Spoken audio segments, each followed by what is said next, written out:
এই উম্মত তো এক নেকি দিয়া জান্নাতে যাবে। কয় নেকি দিয়া? একটা নেকি দিয়া জান্নাতে যাবে এই উম্মত।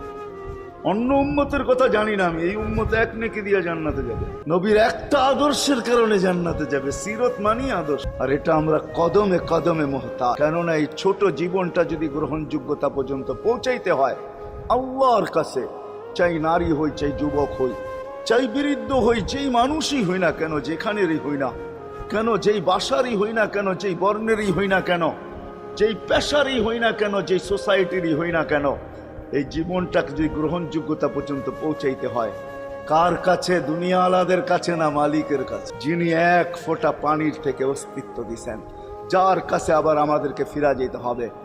পালানের কোনো সুযোগ নাই। এই জন্যই কোরআন আমাদেরকে বোঝায় আইনাল মাফার। আল্লাহ বলতেছে কোথায় ভাগবে তুমি, বলো কোথায় ভাগবে? কবির কথাই সত্য।